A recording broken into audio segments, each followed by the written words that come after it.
And welcome in to another episode of the WestsLife Podcast. I am your host, Josh Barnett. We are brought to you by Holman Barnes Group, which includes West Ashfield Leagues, the best place to watch the game live and loud. And you can do that on Thursday night when we take on the Gold Coast Titans. Please give us a follow at WestsLife Pod on Instagram and Twitter. In there, you'll find our link tree. It has a link to all our stuff where you can find everything, including our Patreon. Shout out to our Patreon members, patreon.com/WestLife. And a link to our YouTube is in there as well. Shout out to everyone tuning in on our YouTube for a Monday evening. If anyone thinks their audio is having trouble, it is probably not. It is my voice. I probably sound like a prepubescent Gary Larson. I have a bit of a throat infection / was yelling very passionately at a certain referee on a certain game of rugby league a few days ago. So, Mr. Bashara, I'll go to you first. You were sitting beside me. It was a bit silly of me because I was losing my voice before the game, but I couldn't help myself, could I? Yeah, g'day boys, g'day everyone tuning in. My voice isn't that much better. It's just recovering now a little bit. Look, apologies to anyone that was sitting near us. Some of our language was a bit how you're going, but the family in front of us. It was a great atmosphere. We had a row full of friends and family, and just shattered at the time. I'm kind of used to getting over things a little bit quicker these days. Unfortunately, we've had a lot to get upset about the last 10 years or so, but look, really proud of the performance. Just felt gutted for the crowd. We came back, we had it. We probably did a couple of, silly things right at the end. I think we're in two minds whether to go for the win or go for the field goal, or I just think there wasn't a concrete plan, which you can, I guess you can accept in the heat of the moment, but I mean, there's got to be a little bit more of a defining plan as to what you're doing. Are we going to try and tie the game? We're going to go for the win. But look, I mean, at 18-0, I mean, it just looked like it was over, and that sin bin changed things, and the boys clicked into gear. Yeah, I wonder if anyone left early, actually, because it seemed like an impossible task. You were saying to me, Rob, I was like, man, it's like, there's no way we can't come back, and we did it. And you're like, no, it's just one try. You were saying one try, and I reckon we can get a roll on. But sorry. I was just going to say, it's funny how you see things on ground level compared to, like, I've watched the replay today, and being at the game, and like our seats weren't crash hot. We were 5 meters out from the try line as you're watching it on TV from the left, about 5 rows back. So we didn't really have an aerial view, but the boys were really intense. They were in the game. They just couldn't crack a line. But I remember actually saying to you when we got to 18-6, and I wish I never said it because it came true. I said, we've actually got enough time to win this and lose this. You did. It wasn't something to brag about. I kind of said, I told you so. And, Rob Stradamus curse. For the wrong reasons. Another man that was at the ground with us, and we caught up. He was up high in his seat with a better view than Rob and I were. Like Rob said, the ground level was pretty rubbish way to do that. It's actually the cheaper tickets on the hill would have been better. But as we caught up for dinner before the game, and then you drove in from the inner west of Sydney, and it was a bit of a quiet ride home. But at least when we were having dinner at the Leagues Club next door, we had several people come up to us and say they love the show, and we really appreciate that. That was a pretty cool thing to have happen, especially when Justin Pascoe was about 4 meters from us. Yeah, g'day Josh, g'day Rob. Yeah, you're not wrong. I counted at least 4 people, I think, who came up to either myself or both of us and said that they liked what we were doing and to keep it up, and that was really awesome to get that recognition from some of the listeners. My seats up in the grandstand were pretty good. I had a good view of everything. I could very clearly see Brooks get pushed, and as we mounted our comeback, there was an absolute loose unit about 2 rows in front of me, who took his shirt off, was giving everyone like a row, 2 rows in front of him, 2 rows behind him, high fives, and went off his tree, especially after we scored the second and third try. So that was a bit of fun. But Yeah. bit short-lived, unfortunately. Yeah, the crowd was going nuts. It was yeah, pretty good. I'm going to go straight to this whole bunker thing. So the Brooksy push is a big talking point from today. Today it's come back up, obviously, because Graham Annesley has come out and said basically the bunker made a mistake. But I have got that little clip here right now, so I'll just add it to screen. And This is if Graham we, Annesley. Keep our eye on the kick, and Gould coming through.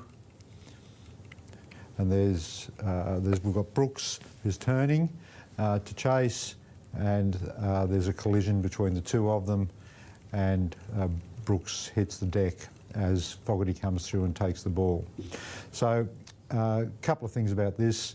I mean, clearly there's a collision. There's no question. There's a collision between Brooks who's turning and chasing and Gula who's coming through, and at that point they are back. Brooks with his back to Gula, and then there's the extension of the arms, and this is the critical part. If there'll often be a collision by players as they chase a ball.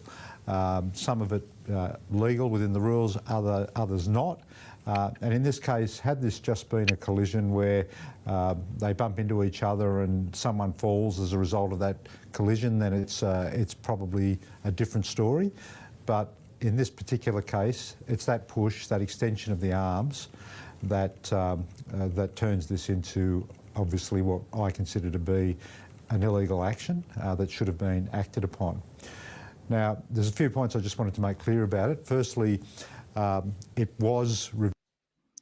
Rob, I'll just pause it there before I get to the next part. How much does this make you feel better that Graham Annesley's come out and said basically we were robbed? Well, basically, it should have been 6 less points for the Raiders on this play. It doesn't make me feel better at all. An admission of guilt does what? I mean, I guess, you know, with the Cowboys stuff, they tried to cover it up and make excuses, and now we've got the soft whistle and hard whistle and the medium hard whistle. I don't know. Like I just think it doesn't get us anywhere. I'm not going to say it cost us a game. I mean, obviously, when you look at the points, it cost us a game, but how do we know how the game was going to turn out after that? Yeah. Would it have stayed 12-0? Could they have got 18-0 on another set, or could we have come back? I mean, I just don't get how Adam G has actually said Brooks wasn't going for the ball, therefore I didn't deem it to be a penalty.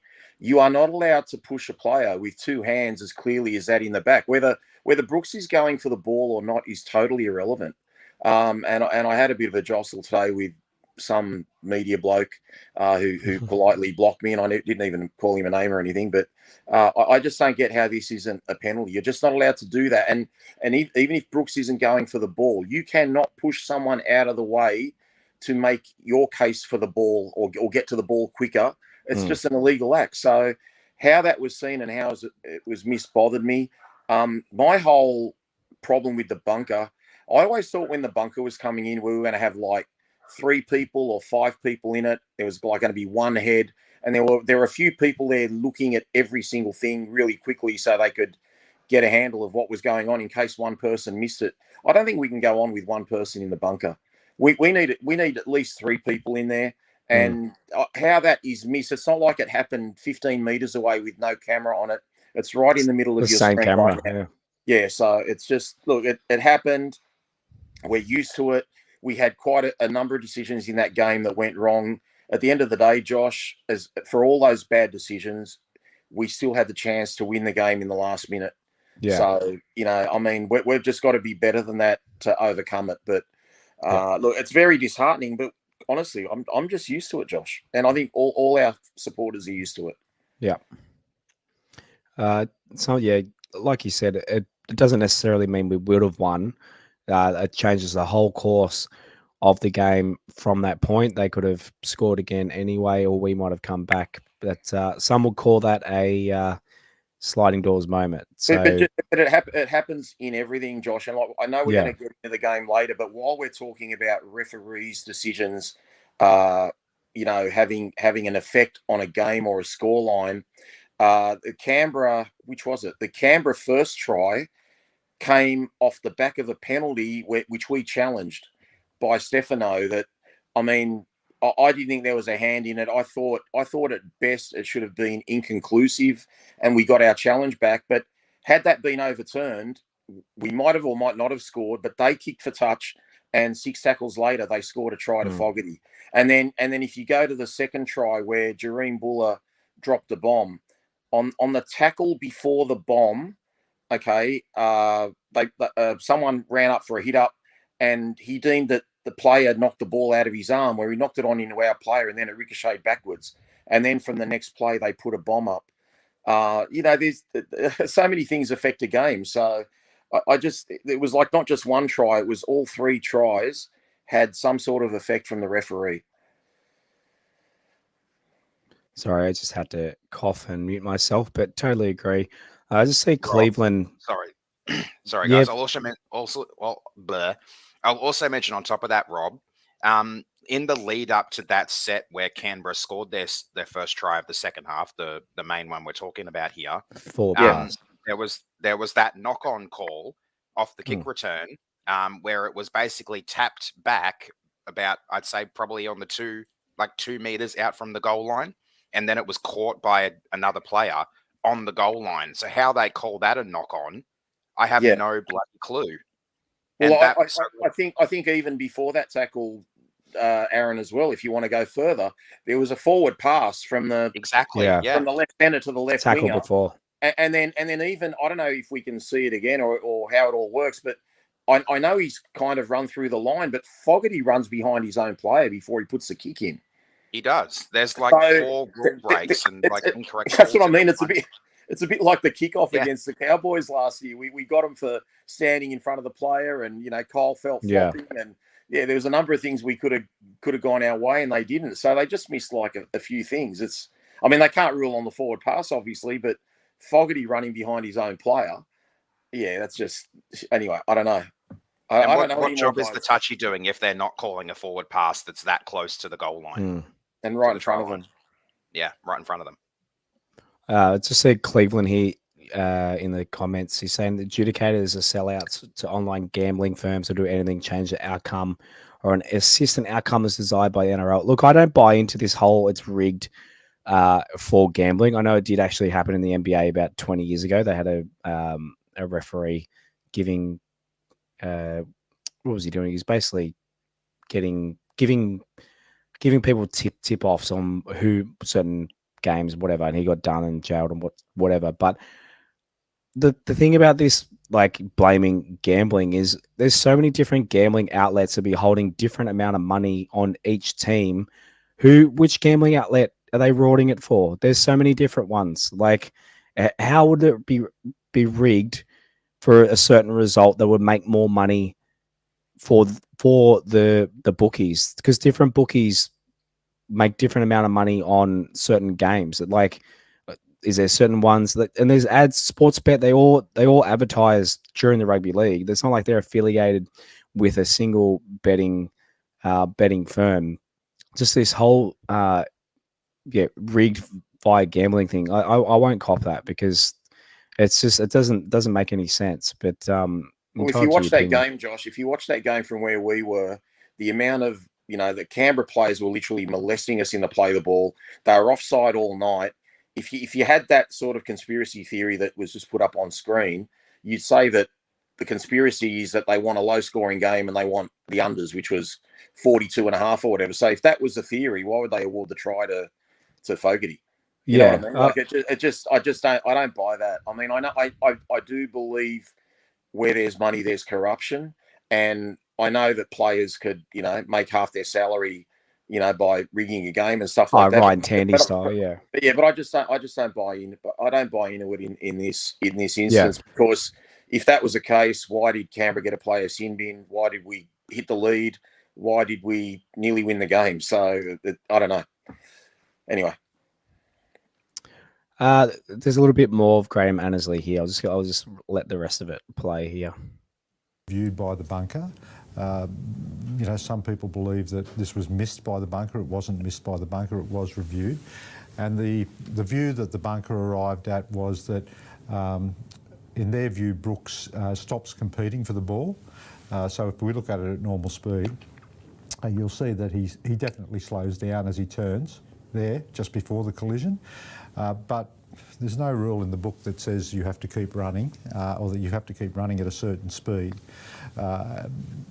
Whether Brooks was aware of Gula coming behind him or not, we'll never know. But the fact is, regardless of any of that, if a player has options, he can either go around a player who's in front of him, another chaser, but you just can't simply extend your arms and push him over.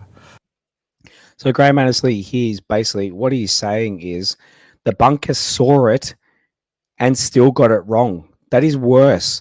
The bunker, the man pushed with the button, the official up calling the shots in the game, who should know the rule book up and down, wrongly thought like what happened. Like he ruled it wrong. It's not like if he had missed it, be like, okay, he missed it. It'd be still hard to take. But the fact he saw it and still didn't do anything about it and got it wrong by the rule book, Rob, it's just inexcusable. Like it's just disgusting. That's actually that really pisses me off hearing that, because this is a guy that does first grade every week and he doesn't know the rules. So we need multiple people in that bunker and let them have a little argument amongst themselves if they can't get it right. Because I mean, there was also an incident where, I think who was it? It was Fanua Pole got the ball off a pass from Buller, and Buller got taken out, not illegally, but taken out by Jordan Rapana, and nothing was done about that. And back on Adam G, I mean, I watched the Women's State of Origin the night before, and he made some absolute howlers. Howlers. Like someone made a break, kicked the ball downfield, got smashed, and he said no penalty. It was play on. Like it's just scary. If that guy's a first grade referee, then we've got problems, because he doesn't know the rules, and there's no grey area in this matter. It's not about whether he plays for the ball. He doesn't have to get out of his way. He's not running him off the ball. He's just an object on the field, and you just can't push another player over illegally. It's just, he may as well have, you can't belt a player in the face if he's not involved in the play. There's certain things you're just not allowed to do. And that was clearly a push to gain an advantage to try and get to the ball quicker. It's a clear penalty. I don't know why there's any argument over this and why people are saying he wasn't playing at the ball. He can stand where he wants. What if the ball was going to ricochet backwards off the upright? So Brooks doesn't have to move out of the way. It's an awful call. He's basically come up with his own interpretation of the rule, like his own blatantly incorrect interpretation of the rule to award the try, or to confirm the try that had already been awarded. Yeah. Yeah. It's just so wrong. And in terms of the on-field referee, just letting Canberra, like he obviously blew penalties. Like Canberra fans will defend it, saying he blew penalties, he sin binned us. It took him 68 minutes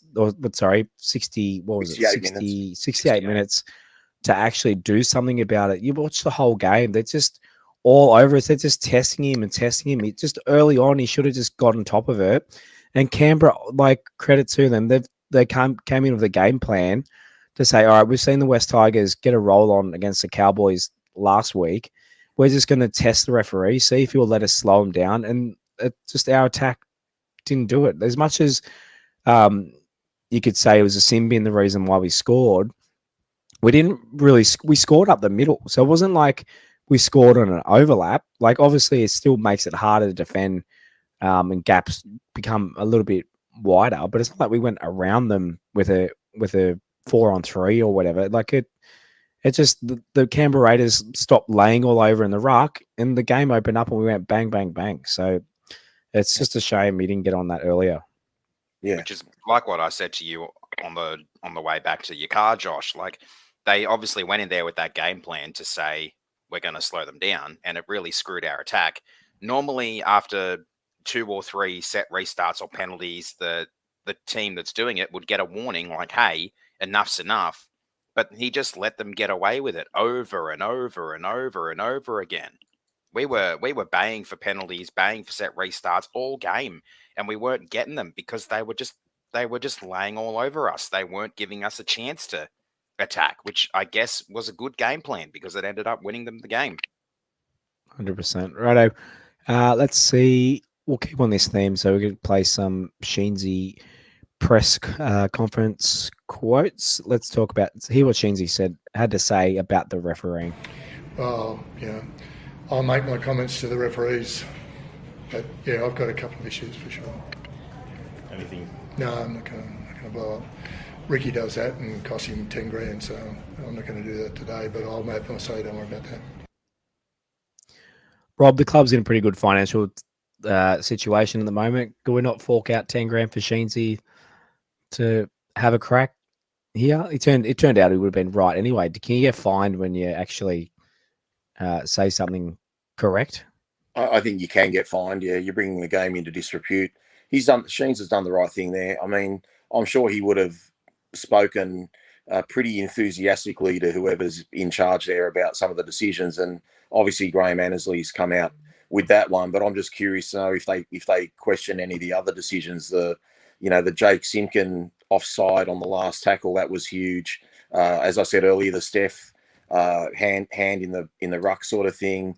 The knock on before the ball for the bomb that Buller dropped. There were so many issues, but I think that Aaron nailed it on the head. Normally a team gets a warning after a few indiscretions. Most of those 6 agains that we got, and I think we got about 8 of them, that happened in like our attacking red zone. And like, who cares? Like the Roosters won a premiership off the back of that, giving away penalties. We didn't have 6 agains back then, but they were the most penalised team in the comp, and they won the comp. So it just shows that if you keep teams out, you're better off just giving away penalty after penalty after penalty, and wearing the referee down. But I mean, if we'd have got a sin bin earlier, it would have helped, and he could have awarded a sin bin again later. So, I mean, you want to go further too, guys. I mean, Brooksy shanked a field goal on full time. The bloke dived at his legs. Like, where's the penalty there? I know he did make contact. He did make contact. If Brooks had gone down, like a 9 pin. We might have got the penalty instead of just standing up and looking disconsolate. Maybe he's got to play the game and act a bit and fall over and go on with some theatrics. But there's just no consistency, guys. And it was just, look, I mean, I'll be honest, I had a really good 7 or 8 minutes. Like it was actually great to have those emotions. And I never thought we were dead, but I mean, at 18-0, I thought, man, we're in serious trouble. But once we got that try, I'm like, we're going to come back here. Like, you could just feel it because we competed all game, and just more heartbreaking that it's really going to be hard to make the top 8. Like that's just a huge hiccup because if we could have beaten Gold Coast, and then I think we got a bye. I mean, you're almost caught up, So and they had a Brooksy game winner. Just would have been like his confidence would have gone up another step. Like this would have been unbelievable. Here's Sheensy talking about. Hey, sorry, Josh. Yeah, sorry. Another thing on those 6 agains, Rob. I said this to Josh in the car on the way back. Out of those 8 6 agains we got, only 2 of them were later than the second tackle. Yeah. So we were getting them. Almost all of them were on tackle 1 or tackle 2. We got one that I think might have been tackle 5, one that was tackle 4. Yeah. So, but they just played the ref to a T, Aaron. Like, I mean, it's not a make or break moment. But do you remember when in the second half when Appy tried to pass the ball to Ice and he basically passed it into a Canberra player? Like they were 2 meters in front of the try line before Appy got to play the ball. They were. So I mean, the ref could have blown a penalty there or a sin bin there. Like they were just constantly offside the whole time, and it was just really frustrating. And I thought, man, you know what? Like maybe we should do the same thing because in the ruck they were slowing us down heaps, and we weren't. And we need to be better than that. We need to adjust to how the referees are refereeing on the night. If they're holding us down and getting away with it, then we should be able to get away with it too. We had slower play the balls for the night because of the fact that they kept holding us down. When that's a stat we've won probably, I'd say 9 times out of the 11 games prior. Yeah, they're probably obviously scouted that heading into the game. Right, a bit more Sheensy. Results. We always looked like we needed to score to get our rhythm, and didn't until that time. Once we did, we were on our. We got the confidence back into the group. So I could see the frustration in the first half. We drop a ball or have it go wrong, kick it dead, that sort of thing. Had a few things, and then So once we scored, you could see the confidence come back in. The fact they had 12 men at the time obviously helped. Yeah. Rob, pretty similar to what you were saying, standing next to me when we were watching that all happen. Yeah, it felt like if we got a try, like it was going to click. But people say like I'm talking in hindsight, and I don't want to harp on it too much. But last week, when you asked who's going to win, I said it depends if Coruscant plays or not. Okay, and as much as everyone's putting in and everyone's trying their hardest, there's a real simple rule about the West Tigers this year. Everything starts and finishes with Appy Coruscant. Appy needed to start that game. It was humongous. Even from the first set that he took the field, you could see our attack looked different. We went 65 metres up the field where we were struggling to make metres prior to him getting on. I just think that whole thing was an absolute screw up. I don't know if you've got it on the presser, Josh, but Sheens later on in the presser said, when questioned about Jake Simpkins' performance, he said, oh, look, he hasn't been getting too many minutes over the weeks because Appy's been playing most of the game or all of the game. So, he was kind of found out a bit physically. He goes, I wanted to bring Appy on 10 minutes later, but we felt we had to bring him on early because Appy came on after 22 and a half minutes. And I'm thinking to myself, so that's another reason besides my own personal reasons. If Jake wasn't 100% fit to do that, it's even more logical by what Sheens has said to start Appy Coruscant, bring Jake on with 10 or 15 before halftime, let him play his 15 minutes and get it, and then he gets halftime where he gets a 10-minute or so breather, and then let him start and play the first 10 or 15 of the second half and get him off and let Appy finish the game, because that game could have turned out so differently if Appy started. Who knows? We might have been up 12-0. We might have been up 24-0, and then we could have rested Appy for an even longer time. But you've got to start in a season-defining game. You've got to have your best player there. But he played Origin Wednesday night. What's the difference between starting Appy Friday night at 8 o'clock or Friday night at 8:30? Like, it's literally half an hour difference. It was so frustrating, and you could see what a difference he made. And Appy looked as fit as a fiddle, and he played right through, and he ended up playing 57 minutes. So I just think it was a poor decision, and we're stuck with it now. And it's easy to say in hindsight, but this happened against the Gold Coast. We dominated early. We had some red zone opportunities in the first round on the Gold Coast. We couldn't take advantage of them. We needed Appy there from the start, guys. It was a poor decision to rest him or start him from the bench. And people come at me and say, well, other teams did it. I don't care about other teams. This is us. This was our grand final. We had to win it. I just think we were giving the Canberra Raiders a big boost by knowing that we were most likely going to be playing from behind by not starting Appy Coruscant. And Jake Simpkin had an opportunity to show us he's going to be our first grade hooker in 3 years or so. And unfortunately, I'm a big fan of Jake Simpkin, but he just really had a poor game. He was awful. He was quite awful. I won't bother with the Sheens talking about Simpkin there because you pretty much quoted it for me. I'll play the Sheens talking about Appy next one. Yeah, well, he let me know when we made the comment sent out, did he want to come off? He soon let me know what he thought. So I respected that, as did Bench. So, no, I praised him after it, and he doesn't like to hear these sort of things. We always gave him a big hand, as did everyone in the dressing room. That's a great effort to come back and lead us from the front. As we say, as he said, when I said it in the sheds, it learned from the mistakes we made and learn from the bad luck and other things. You've got to live with those things. Not every decision you get when you should get them. It's called experience, and so the younger blokes need to learn from that. The older blokes know what I'm talking about, and so we've just got to get back on the horse for next week. As anything to point out from that one? Rob's pretty much covered it all already. I think it was absolutely admirable that Appy played as many minutes as he did.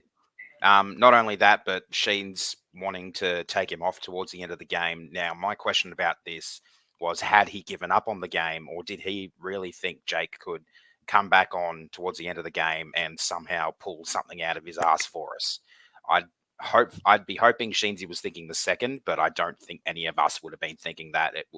Because to me, that comes across as giving up on the game when our captain is being taken off at the game with like 15 minutes to go, or whenever it was, not long before we started our little run. Appy should have been given the chance to lead us from the front. He didn't get the chance to lead us from the front. He got the chance to lead us after 22 and a half minutes. Just like the first game of the year, we've got a new captain of the club, want to set the tone for the season, we start him on the bench. Look, I love this 2023 team. I love the squad. I love how they're gelling. It's probably the first time since our inception that I've seen our team play for each other every week with total commitment. I couldn't even say that about 2005 or 2010. Like 2005, the 2 weeks before the semis, we had like 72 points combined put on us. In 2010, South put 50 on us. Like, this team gives its all. They're playing for their coaches.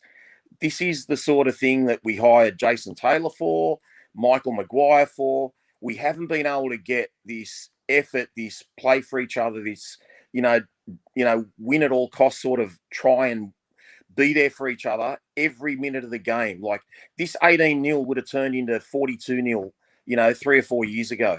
It doesn't happen now, guys. We've got players improving. We've got players wanting to be in that team. We got guys we thought were reserve graders starting in the team. There's so many good things about this club right now. But tactically, guys, we've got to be better. We've got to start with our best player. I don't think all these guys did a preseason and have gone through 13 or 14 rounds or whatever we've played now to just say, you know what, let's give up our season and start him on the bench. I know they thought they could win with Appy playing from the bench, but it was an absolute boneheaded decision to start him from the bench, guys. And there's no one will talk me out of that. I was just devastated when he started from the bench. Yeah. We'll move on to the rest of the news, but first, I've got to tell you, as we head into our next game Thursday night against the Titans, the best place to watch it is at West Ashfield, part of the Holman Barnes Group. You can grab a bite to eat at the Garden Bistro or walk on the Chinese restaurant there before the game. I think kickoff's at about 8 o'clock for Thursday night, so plenty of time. Knock off maybe go straight from work, get something to eat, and then watch the game on the big screen. For more information, visit holmanbarnesgroup.com.au. Holman Barnes Group, bringing people together. Righto, we bit more Luke Brooks talk. So there's a bit of talk that the Leeds Rhinos and some Super League clubs over in England are looking at Luke Brooks, who is off contract next year. Rob, I said it to someone on Twitter today.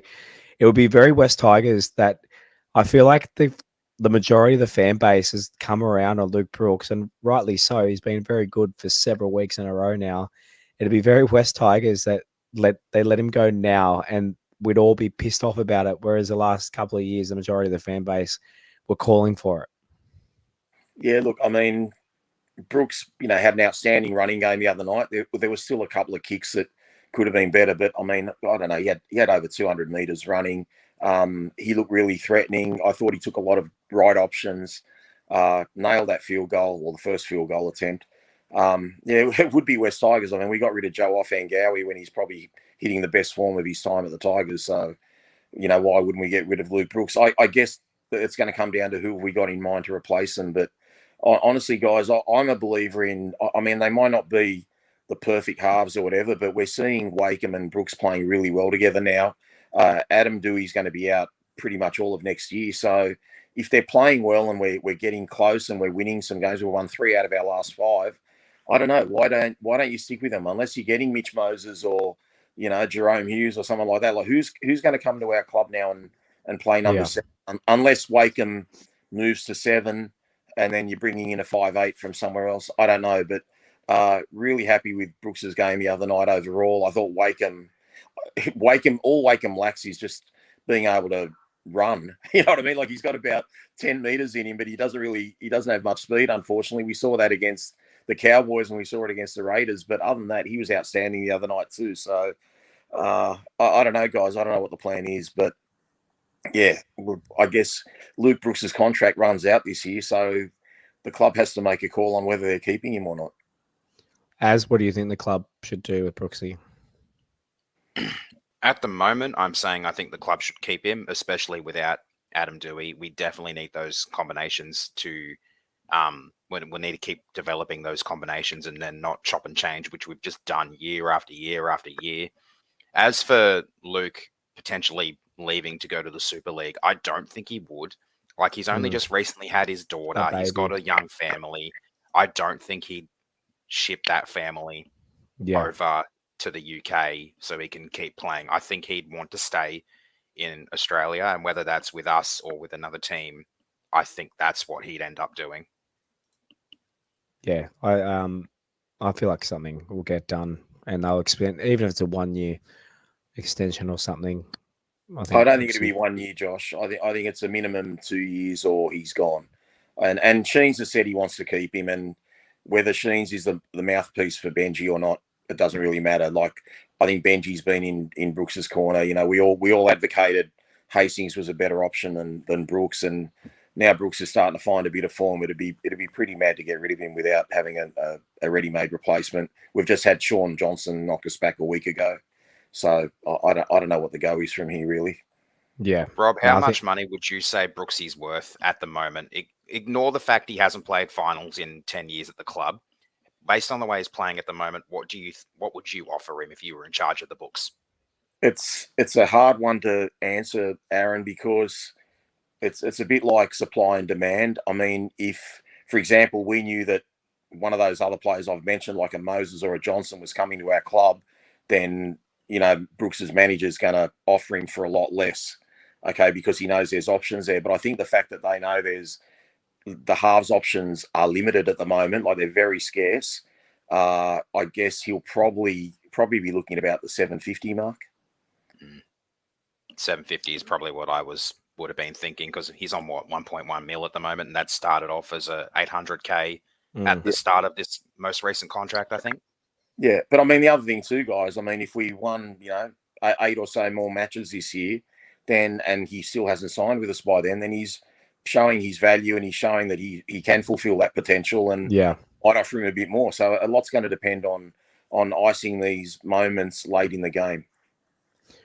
Benjamin Barrett says 500k tops. Yeah, in the modern game for a halfback, the cap going up 500k, mate. That's what you pay for, like, basically like you got centers that are probably fringe first graders on 500k. 500k is nothing now. It's going to be several $100,000. It's not.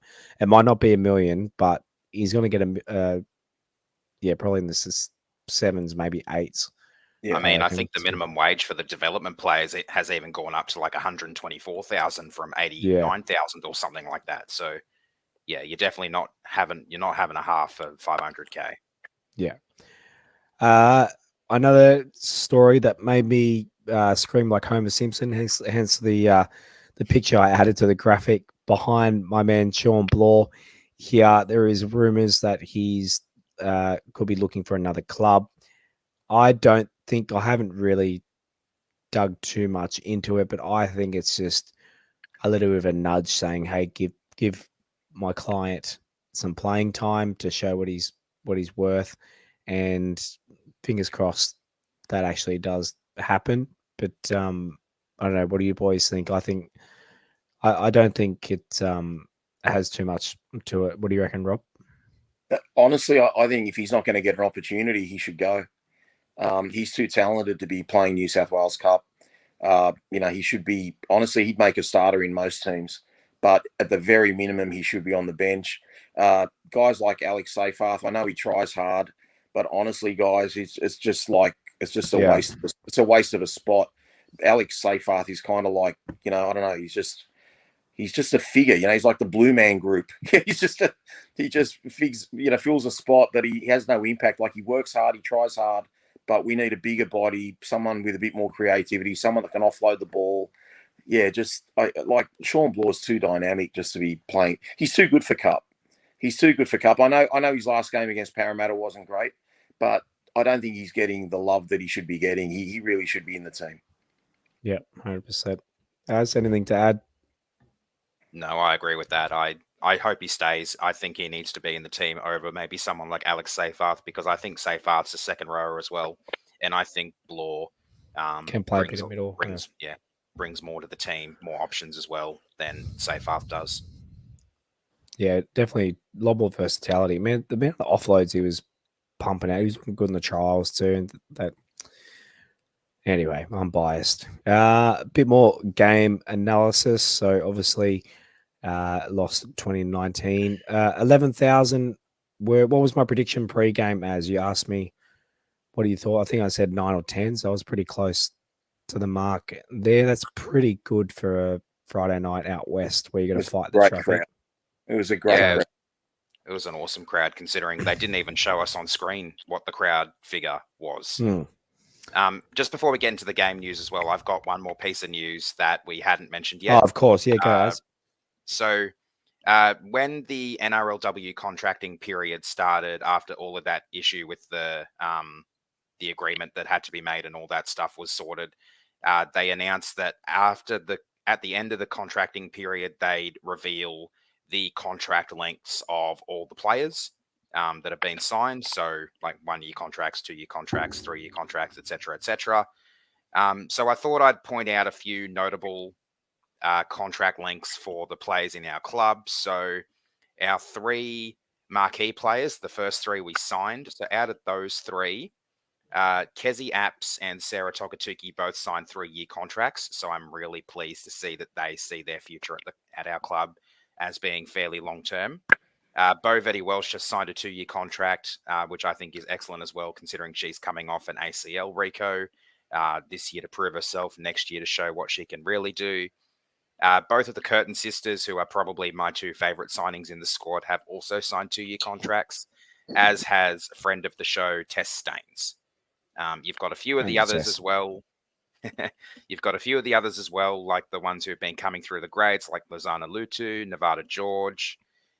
Some of those other girls have signed 2-year contracts. A couple of the other Parramatta signings have as well, and we've got a whole bunch of 1 years, but I have a feeling that was probably like a requirement that a lot of contracts at the club need to be 1 year, because they don't know when they're going to expand the competition more. And obviously when that happens, they'll need to have a few players at least a few players from every club that teams can get in contract talks with. So I have a feeling the reason for that is that one. But yeah, I'm just really pleased to see some of those girls like Kezi and Sarah have committed long-term. We've got a third 3-year contract in Christian Pio as well. So happy for those girls and looking forward to seeing what they can do at the club for however long they're here.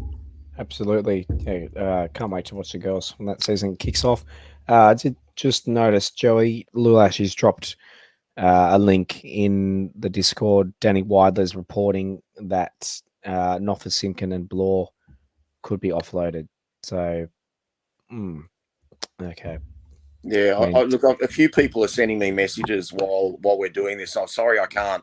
I'm not young enough to be able to message you back and sort of do this pod at the same time. But I'm getting word that Talon De Silva might be named tomorrow in place of Jake Simpkin on the bench. Well, we were told he was pretty close to like they were actually going to play him last Friday. So, but yeah, I don't think Jakey did himself any favors last Friday night. Unfortunately, that was going to take a while to recover from that one. It'd be sad to see Jakey go, but yeah, I think Talon De Silva's obviously the next Robbie Farah. So surprising to see that we'd offload an offer given how he's playing, guys. He's playing out of his skin. Yeah, it is. Yeah, very West Tigers. Really surprising. The Noffa of the 2017-2018 period is back, and the 2020 Noffa that won Dally M Winger of the Year as well. It's good to see that Noffa back and enjoying his footy and being a real part of the team. So I'd be really disappointed to see Noffa go on current form. So it was Noffa, Blore, and who was the third name mentioned there? Simpkin. Okay, well, those two make sense. But Noffa, I mean, maybe it's about the money that he's on. But, I mean, gee, they'll get top dollar for him if he does leave. But, yeah, I don't want to see him go. I love the Noffa renaissance at the moment. He's been outstanding. Yeah, and I hope that's not the club just giving up on the season as well. I know mathematically, we're I pretty think it far is. out.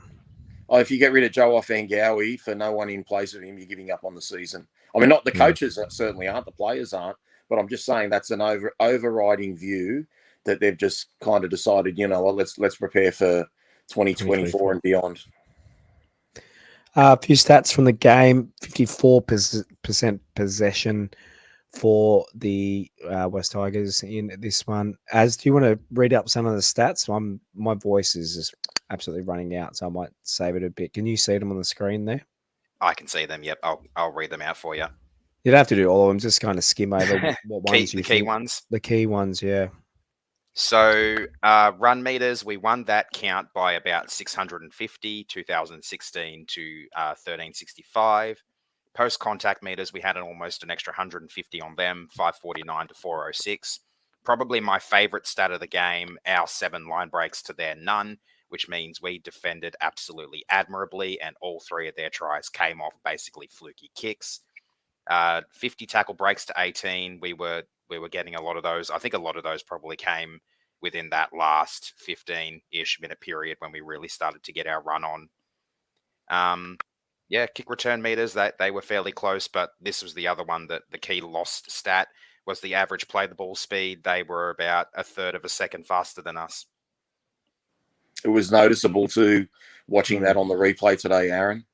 They just seem to be getting on a roll with their play the balls, especially in the first half. Yep. Man, the tackle breaks and line breaks, that's insane for a losing team.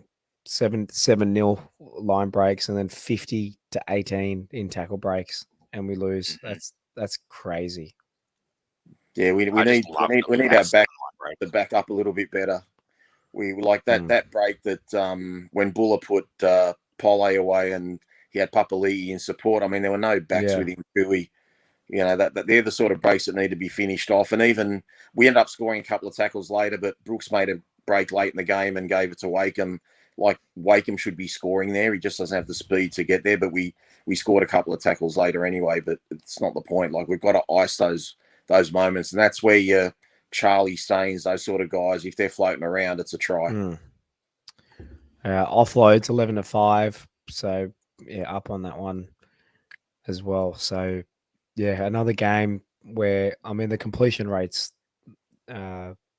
obviously well down, and that's a huge reason. But that's just the attacking football was back. Tackle efficiency. What do we got? Raiders had 50 missed tackles to 18 for us. Yeah. So missed tackles and tackle breaks are the reverse stats of each other. So 18 to 50 as opposed to 50 to 18 for the tackle breaks. So those ones need to change. But even guys at 18-0, even when we were down 18-0, like you could see the boys are ripping in and they're going set for set, and the 18-0 was not an indication of the game, which is why I always had hope if we could just bust them. I mean, sadly it took a sin bin to really do that, but I thought the boys competed from the beginning really well. There was just really poor execution till Appy came on. Yeah. A few leaders in stats. So for tackles, Johnny Bateman had 46 with just 2 missed. Clemmer had 33, none missed. 31 for Steph, none missed. And 31 for Appy Coruscant with 2 missed there. Other leaders, Noff had the most tackle breaks with 11.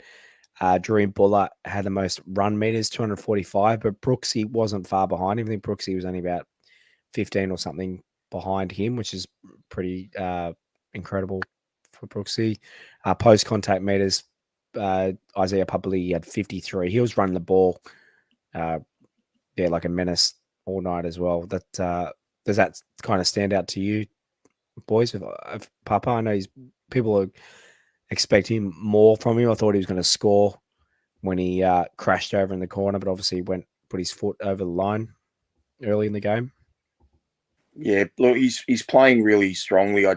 We just haven't found the way to put him in holes, and I don't think how we've always, or the coaches have said, it's taken us a long time to adjust to Appy Coruscant and to learn how he plays, etc. I don't think some of our boys have adjusted to Isaiah Papali'i. He's got his arm free at will, all the time. Like someone needs to be running off him constantly, like just looking for that short ball.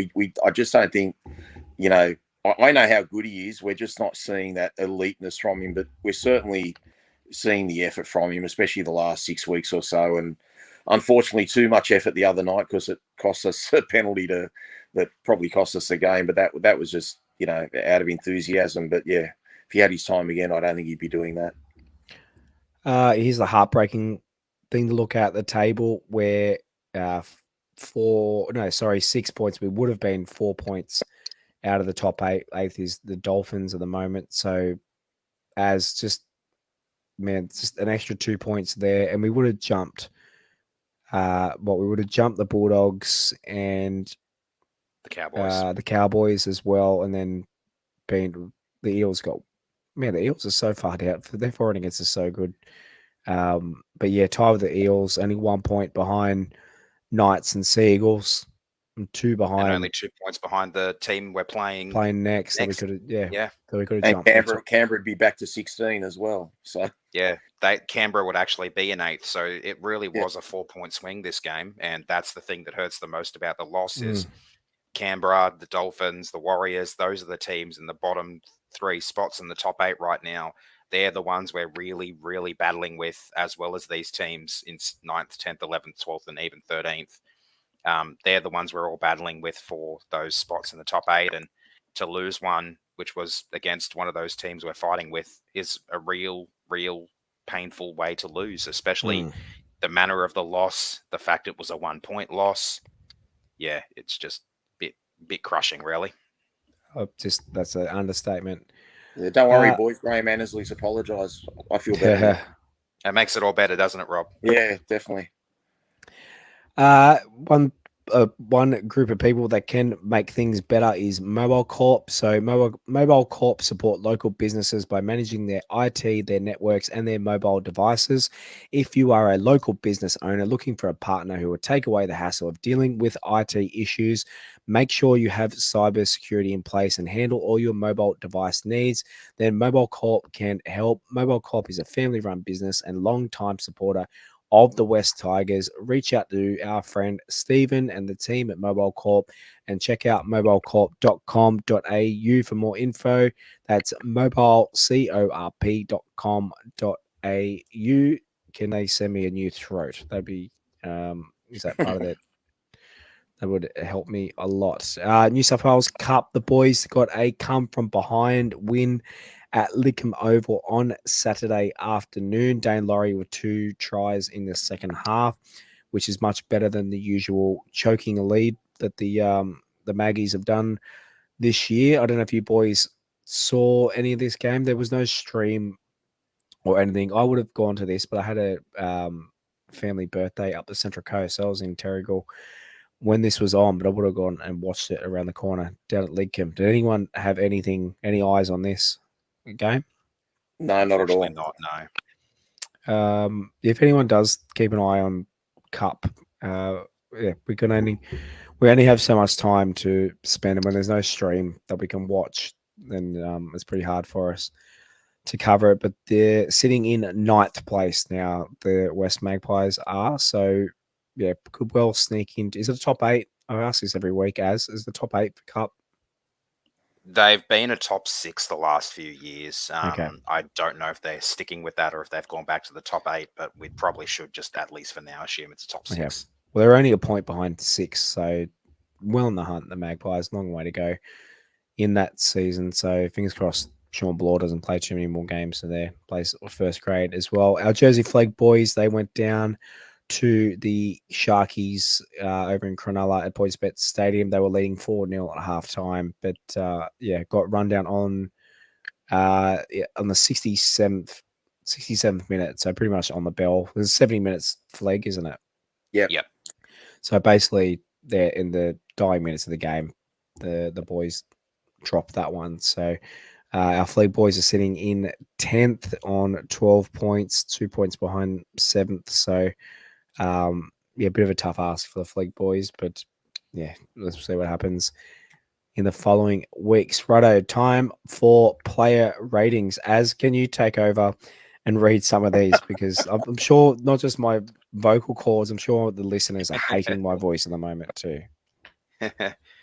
All right. Are we going to do our usual what we rate them real quick? Yes. Or what do you reckon, Yeah, Rob? go for it. Yeah. All right. So Jareen Bull is up first. Rob, what did you give him? Look, I'll give him a 7. I thought it was a pretty strong game considering the first half errors. I don't think he likes that northern side of the ground at Campbelltown based on the couple of drops against Manly and what he did the other night. But look, he's only young, hasn't even played 10 games yet, and he came back pretty hard, scored a nice try. So and huge amount of meters he made as well with the ball. So I gave him a 7. Yeah, I gave him a 7 as well. It's hard to fault a kid who's playing game number 6 for dropping 2 balls after having only dropped 1 ball in his previous 5, which included an absolute spiral from, was it Drinkwater or whichever Cowboys player who did it 2 weeks ago. So I think he's still going pretty solid overall. Like you said, he's just a kid. We can't expect too much of him yet, but he's gone absolutely leaps and bounds ahead of what we probably would have expected. And he had 245 meters as well, Aaron. So yeah, absolutely insane. Yeah. So he was given a 7.5. Noffa, I'll go first. Noffa, I'd rate him a 7 as well. Not one of his best games, but he was pretty solid through the night. 2, didn't score, unfortunately. Would have been nice to see try 100 at Campbelltown, but I think overall he was really solid. He comes out of the line a little bit when he's going to make a tackle, but now he's actually making them stick, and I think that's the most important thing. Yeah, I saw it differently, guys. I like being sitting next to Josh and on ground level. You're going to laugh at me, Aaron. I'm not doing it to take the piss. I actually thought he was our best player. I gave him a 9. I just 11 tackle bust. 11 tackle bust. He did miss a tackle, but I mean, I think all our outside backs either miss 0 tackles or no tackles. 0 tackles or 1 tackle, I should say. But mate, I thought he's outstanding. I don't know. I'm just loving what I'm seeing from Noffa. Maybe it's my bias or my loyalty for having watched him for about 10 years, but I thought he was sensational. I really thought he brought it. He absolutely brought it. Let us know in the comments too as we go along, guys. Drop what you think each player should have got. Killing it, right. as you don't need me for this segment. Yeah, give yourself a rest. Have a bit. Yeah, of you just throw in your ratings, Josh. You throw in your ratings. Yeah. Let Aaron take over. I'll host this segment. You can take over afterwards. Okay. All right, Stafford Toa, Rob. Look, I gave him a 7, but like he was threatening. I mean, he made some really good breaks in the second half. They handled him about as well as you could handle him. The guy's still in rare air, and if hopefully he gets some space this Thursday night because he'll carve up. So I gave him a 7, but I mean he's probably playing better than that. I wish the ball had gone out to him on the last dying seconds of the game. But anyway, God, not just that. Through his arms. I think Noffa wanted the cross kick from Appy before Polle got the ball and turned it back inside. I think there were a number of ways we might have scored on that last play. It was just a little bit of panic just station. through their hands. Yeah, that 3-1 overlap. I mean, easy for that one, I can't really blame Polle. He was probably thinking field goal, and I think most of the team were probably thinking field goal. But Noffa over there on the far wing, he could see the 3-1 overlap. He knew that we were certainties to score. Can I ask you guys a question that I still don't know the answer to? Do you think we were trying to win the game, or do you think we were trying to get a field goal to tie it up? Because I actually don't think we knew what we were doing, and it's not a like super condescending thing. But if you like having watched the game again today, if you see when Wakeham gets tackled near where we were sitting, Josh, on the left hand side there, that was the second last tackle. There's 16 seconds left from the play. The ball, Brooksy gets it, and Brooksy switches it back to the blind side, back to the left. You would have thought Brooks would have just passed it right for a settler to the post and got himself in position to take the field goal. So I don't know. I don't know what we were doing there, and it'd be interesting to know what the talk is, amongst the camp, like if they want Brooks to set up for that field goal, or if they were happy that we were throwing it around, because we were throwing it around, but it was kind of a little bit headless. Like no one knew what we should actually be doing. And I just think the key play there was Brooks didn't need to turn it back to the blind side. He needed to go to that open side. Someone needed to run at that left-hand post. And while he's running to the left-hand post, Brooksy needed to be getting himself in position ready to take that snapshot. Either that or they throw the ball out wide and Noffa goes in the corner for the game-winning try. If you're not setting up for a field goal, yeah. Yeah, if you're not setting up for a field goal. Because like I was saying to Josh in the car on the way back, the way it was looking there, had we gone to ground with maybe 15 seconds at the clock on the clock in the middle of the field, because we did have time at that point. We spent that last 15, 18, whatever it was, seconds throwing it around in circles, throwing it around and not knowing what to do with it. And then just before the siren goes is when we put in a fizzler of a kick that Brooks himself had no time to set up for. So there was no way he was ever going to make it. But would have been a good way for Noffa to get his 100th try, Aaron. Oh, absolutely. A game winner for your 100th try. I might have had to give him a 10. No, but I mean, yeah, if Brooks had time to set up, if we had taken a tackle around 10, 15 meters out, Brooksy back around the 25, he slots one easily, and we're at least at Golden Point in that case. And we've got a chance to win it in Golden Point with maybe a third. Honestly, he had a great game, but I really do put that on Brooksy. I think Brooksy needed to get a forward to play that settler towards the left-hand post and get himself on the other side of the ruck and ready to hit that field goal. All right, who's next? So back to Stafford, I rated him a 7 as well. Not the lofty heights that he showed in the game against the Cowboys, but he was still pretty solid. I just don't think he really got enough ball this time around. Agreed. And so Noffa, he got a 6.8 overall. Star got a 6.7. Now, Tommy Talau. Yeah, I gave him an 8, guys, and I'm not a Tom Talau fan. I thought he was unbelievably good. And this is the Tom Talau that we were promised a couple of years ago. So did some really good footwork for Jareem Buller's try. Yep. Tackled strongly, ran really strongly, into the meat of the Canberra pack when he was taking hit-ups from our own end of the field. Thought he was outstanding, guys, and I didn't want him there this week. So good that the coaches are proving me wrong and stuck by him, and I hope he can back it up this week, because Nado's not going to get a run, guys. If our number 1 to 5 play like this, Naden's going to be cooling his heels for a while.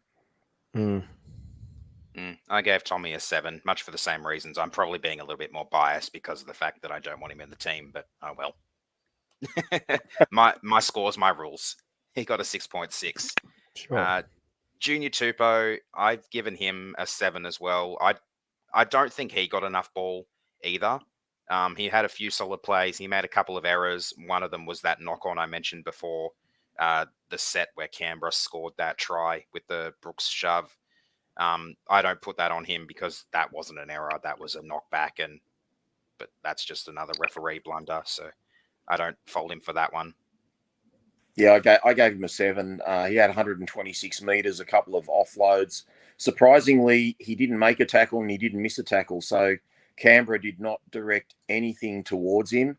My one criticism in relation to Tupou, which is really giving me the shits, because it's something you predetermine, you don't do it, in hindsight or post game. When we hit the lead for 19-18, I do not know why Junior Tupou, the best catcher we have, the best aerial leaper we have, is not contesting that kickoff, and he's standing near the left-hand corner post instead of being on the 10-meter line like every other good team would have their best catcher there. So that's lost in the coach's box there, and that's just terrible. And if we ever get in a situation where we're leading by 1 again, Junior Tupou needs to be standing 10 meters from halfway, whichever side that ball's going to go to, and be ready to contest the catch, because that's probably where we lost the game, guys. Someone batted it into touch. Canberra got the ball, and then they got the penalty a few tackles later. So just poor use of Junior Tupou. It really was. I still don't even know with 100% certainty myself whether or not we actually touched that, whether that was out by us or out by Canberra. No, we did.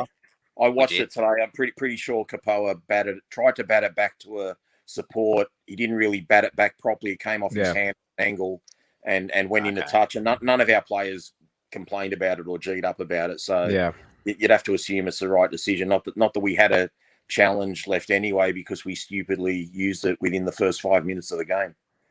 Short kickoffs and short dropouts. Just it seems like they never go our way. But anyway, No, but you got to make your own luck, Josh. You got to make your own. You got to put your best players there. You don't have. I don't remember who all the players were there, but like you wouldn't put Danny DeVito there to make the catch. You put your tallest player with the biggest leap, to catch the ball, and that's something you would have worked out in preseason. Just like when you do a short dropout, or just even in our red zone attacks, Josh. A lot of times we got caught on the last tackle. When I say last tackle, the fifth tackle. Sorry, the second last tackle on the left side of the field, and we're putting cross kicks up for Stafford Toa. No disrespect to Stafford, he jumps up and he tries to bat it back, but we're better off trying to run a block shape to the right and setting up a kick for Junior Tupu on the left and putting an attacking kick for your best catcher. And that I don't get why we don't do that enough. I really don't. But anyway. So Tupou got a 6.5. Brandon Wakeham's next. Yeah, I gave Waco an 8. I mean, I think he missed one tackle all game. His meterage was good, but just the way he was handling those Canberra forwards running at him, a nice rubber kick that led to his own try. His goal kicking was good. He's just a bit slow in the open field. As I said, we saw the other night when Brooksy put him through, and we saw against the Cowboys when he picked up a loose ball and only made it about 15 metres. But I love what he's bringing, and for someone that was signed on a minimum contract, guys, he could nail this spot if we really wanted to. He's playing outstandingly well. I mean, he's got a lot of time and now to prove that he deserves that spot into next year with AD out for the rest of the season and into next year. So, I think have a mission to come back from. I think there's preconceived ideas, Aaron, which really annoys me. Obviously, like people look at someone and they say, "Oh, you're not going to win a grand final with Brandon Wakeham at number 6." I turn around and say, "Why not?" Like I look at these teams now, like your Melbournes and your Penriths, and I'd be happy to play them at full strength. They don't scare me. Like I know we've got to be better in attack, but I've seen all year our team go set to set with teams, and I know Waco can put points on and do cutout passes and has a nice kicking game and tackles. I mean, there's really not much more you want from your 5'8". I'd rather that than a lazy bloke that the playing 5'8" that doesn't try or doesn't put in. So I love the way he's come on, and like a lot of our players have come on. Not just Waken, but Junior Tupu, Buller, Stafford Toa. We're getting to a point now we've got guys that were fringe players that are improving and showing their worth, and it's good to see. And I think they deserve that opportunity to keep going. Yeah, I agree. I gave Wakeham a 7 pretty much for the same reasons as you did, Rob. Give him an 8, but I took a point off because his lack of speed and really cost us in the end there. I know that's not necessarily his fault, but it was pretty hard to watch him get run down. Like he's an outside back in a way in the halves, so it was a bit disappointing to see him get run down, especially late in the game there. Wait till you see how fast John Schuster is. Josh Schuster. Yeah, I don't want to. No, I don't want to see him in our colours. Nor do I. Luke Brooks. Look, Brooksy's a tough one because his meterage was, I think it's 223 meters or something like that. He had probably one of the best running games I've ever seen him have. I thought he took a lot of right options in terms of his general play. I thought his kicking a couple of times were bad, but then he put some really good kicks in. I didn't really see it watching it live, but according to the stats, he missed 6 tackles, which is surprising. I didn't think he had a bad defensive game to the eye, but the stats don't lie, so that was a little bit disappointing. But yeah, I just think that end of the game, I don't know if we were trying to win it, and if we were trying to get a field goal to get it back to 20 all, I just think Brooks took the wrong option on that second last play. He needed to put a settler, get someone to settle the ball near the post instead of throwing it back down to the blind side to Wakeham and Buller and getting caught on the left-hand touchline. I gave him a 7. I think the biggest thing for me is the improvement of his running game. I think the first time we saw him really try to start running the ball this year was in the round 4 loss to Melbourne. And a lot of the time in that game, it didn't come off because he got caught with it on the last, or he'd try to go down the short side and there'd be nothing there. Like there'd be 2 Melbourne players there stopping him cold, or he'd try to put a grubber through or a little chip kick over the top, and they always diffused it. Yeah. And like the improvements of his running game since then have been absurd. Like in all the games we've won, barring the Penrith game, because that was absolutely belting rain. Brooksy in his running game has been really strong, and I've really enjoyed watching him go back to that running half that we all know he can be, where most of his best play comes from. Because once he gets on the front foot, he can be pretty unstoppable if he makes the right decision. But we've gotten a lot of those rocks and diamonds performances where he'll be diamonds one week, he'll be rocks the next week, and he'll be rocks and diamonds the week after, which is kind of what he was on Friday night. So I gave him like Josh said earlier, it's just a shame that his field goal didn't win the game. Besides the fact that it keeps us within range of making the finals and all that sort of stuff, but just for his own personal confidence, like to have a great 200th game like he did, and then to back it up with a win. I mean, it just would have been so good for his confidence. I don't think morale's going to be down. Like, I think the boys will still be upbeat, but he just really needs to string together a few wins and just ingrain that self-belief. Like, you know what, I am the man, I can do it, and I'm going to do it every week, and just get used to winning. Like, he's had too many of these sort of heartbreaking losses in the past. So just really disappointed for him that we didn't get the win from that point of view. Yeah, like if that field goal that he did kick was the winning play, that would have been pretty sensational, I think. Or even if he put like a little chip kick over the top to get an offer on the far side there, right on full time, that would have been insane as well. And like they got around him on Easter Monday when he put a couple of good kicks in for tries, they would have absolutely swamped him. Yeah. And so would all of the fans. I think he probably would have got another Brooksy chant as he came off the field. If we scored a try on the hooter, I would have jumped the fence. I don't care what the fine is. Someone else got jumped the fence early in the second half too. I think I saw someone getting carted off on the far side of the field. Brooksy was rated 7.6. He was the highest rated back. Yeah, that's fair. All right, so Stefano, I'll go first with Stefano. I gave him an 8. I thought he was really strong. Like Josh showed us before, he didn't miss any tackles. He put in a mountain of effort. I don't know if he came on maybe too late in the game for his second stint to really be made the best use of, but overall, another really strong game from Steph. I think the experience at being in Blues camp really did some wonders for him. I hope he's not that far away from being selected. I feel like he should maybe be there. But since he was like 19th man and the backup forward, I feel like maybe he should be in the team over TPJ, but that's probably also a little bit of bias. But TPJ did nothing special, let's be honest.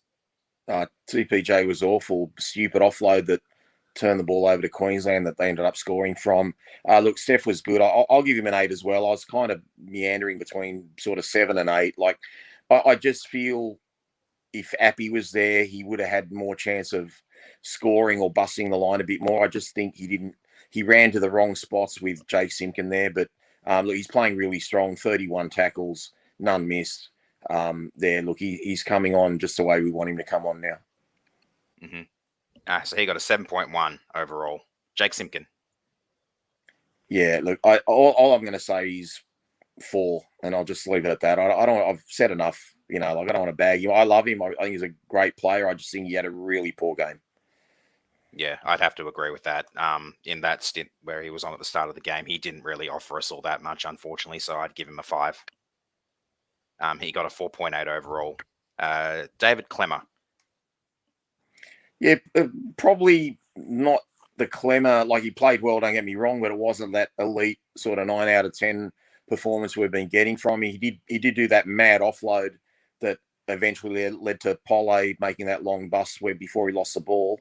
But I gave him a 7. But solid leader's performance.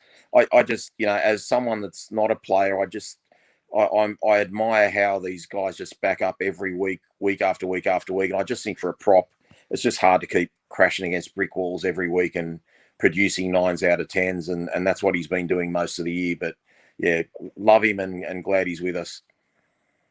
Yeah, I've given him an 8 as well there. 50 minutes, 100 meter or 10 runs for 100 meters with 40 post contact and a solid effort in defense as well. I think that's not the David Klemmer we've seen in previous weeks, but it is still a really solid stint. So I think he deserves an 8 for that. And I gave him a 7.1. Yeah.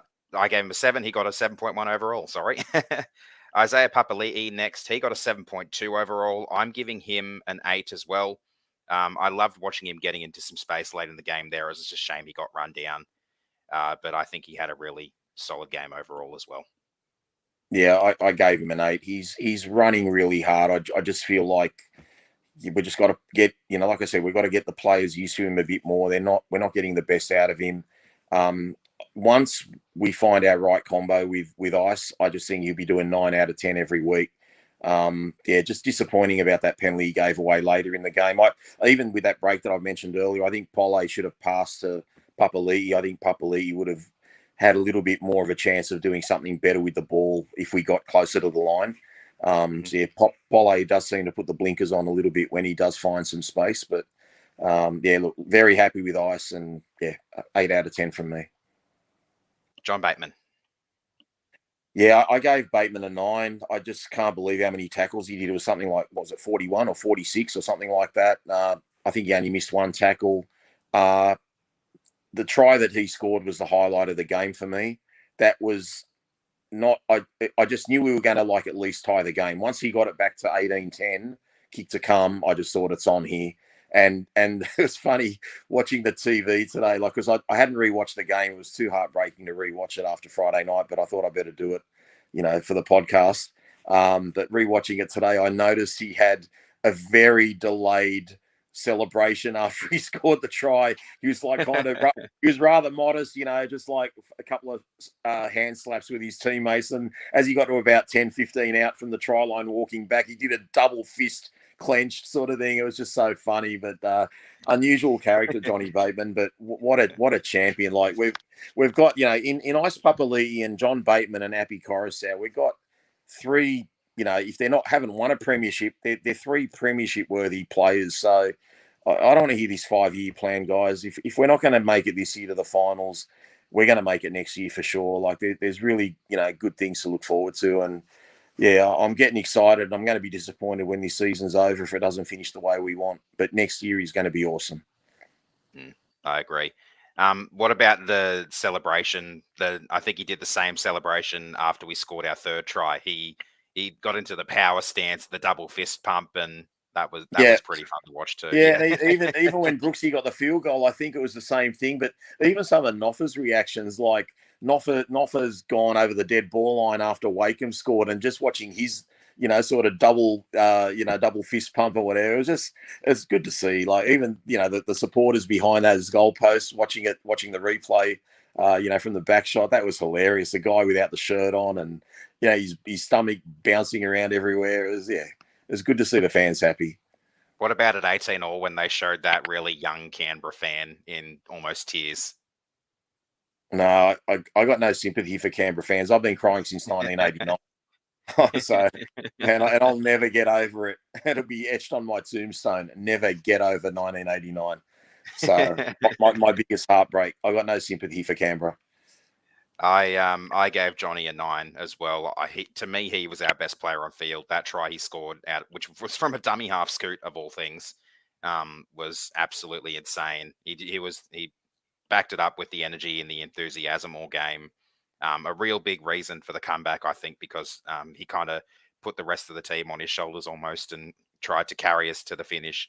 You could tell it meant a lot against his former team as well, I think. And he had a bit of a battle there with Hudson Young and a few of the others, and he got in the face of Corey Horsburgh a few times to try and set him alight. And yeah, it was good fun to watch.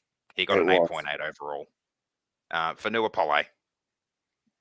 Wow, they were 2 different stints. I don't know what to give him. I mean, I'm going to say 7, but my God, some of those runs in the second half. I mean, where did he actually take it up from? Was he taking it up from Campbelltown or Canberra? He literally was meters over the back fence and running with absolutely no self-preservation. It was absolutely inspiring. I love that. I love seeing that passion, and that's what makes you want to go to footy games and be there to support. And yeah, his second stint was outstanding.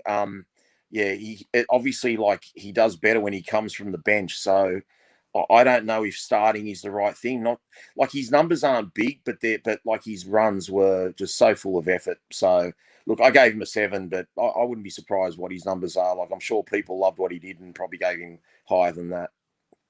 I gave him a 7 as well. I loved his off the fence carries. They were amazing, and listening to the crowd get into them, especially during that comeback, was a lot of fun. Yeah, he just had a few moments where I don't know what he was thinking, and I don't think he knew what he was thinking. And for a player that's supposed to be a ball playing lock, I don't think he really fills that task there. So Agreed. yeah, I gave him a 7 as well. The overall was an 8.1, so we were a little below the average there. Yeah, Rob. I thought that might be the case, that people would be swayed by his magnificent runs from the kickoffs and what have you. Yeah, my thoughts. I don't know if it would happen because it would involve a lot more switching around and stuff like that, and like changing players' positions mid game. But if we had Johnny Bateman start at lock, we have not Stefano, Blore in at second row, and then when Bateman needs a rest, when Blore needs a rest, move Bateman back into the second row and bring Pole on. Then I think maybe that might be a little bit of a better way to go. But then again, I don't know. It's really tricky because I don't think Fanua is the ball playing lock that we need. I think he works better in the front row rotation. I think we hit a switch or something in the Cowboys game with having Joffa start and then Fanua come on, and I think Fanua stayed on for the rest of the game. Yeah. Yeah, it's a real tough one. I've advocated for Johnny Bateman to play lock, but when you look at how our right edge defends, when you look at the plus 40 tackles that he made the other night, like I think between Johnny, Starr, and Noffa, they missed one tackle each, and that right edge of ours was absolutely shithouse in previous years. We teams would score 3 or 4 tries a week down that edge, so he's tightened that up, and literally the only try we leaked there was a kick to Luciano Leilua, 2 weeks ago, and I don't think we conceded a try the week before. So that right edge is really tight. Maybe that's why they don't want to change it. If they do change it, maybe that's where we're getting the talk about a potential Tyson Frizzell coming to the club. And obviously he's a back rower, so therefore Johnny Bateman would go to lock. But back on Fanua Pole, I just think he's an out-and-out middle, and he's the perfect guy to come off the bench and give us impact. So, yeah, I don't know. It's a good problem to have, but, it'll be interesting to see what the powers that be decide. Do you have any thoughts on that one, Josh? I'll cheat myself. No, you're doing well, killing it. Fanua Pole, like you guys said, the runs off the bench, off the back fence were unreal. But I think be better off. Can we not move him to a front row and bring Blore to the bench? Hey, Aaron, given my voice was a lot worse than Josh's at full time on Friday, is it fair to say that Josh might have been screaming at an NBA Finals game today on TV? Oh, I think there's a slight possibility that may have been happening. No, that was just crying. They were tears, not yelling. Yeah, I thought maybe you lost your voice a bit more today, mate. That's no, I haven't got it back since I haven't had it since Friday. Yeah, just fair waiting enough. for round 2 in the game today. So who's next, Aaron? We've still got the bench, so on to Appy. Look, I'm going to give Appy 7.5 because he played 3/4 of the game. He was perfect for what he did, but I'm not going to give him more than that. He would have got a 10 probably if he started the game. But yeah, he was outstanding. Like, I just love what he does. He's the way he plays dummy half. I don't think there's anyone like him in the comp. And I'm just so glad we've got him, and it shows how important having a really good hooker is for our team, because we were pretty directionless until he came on.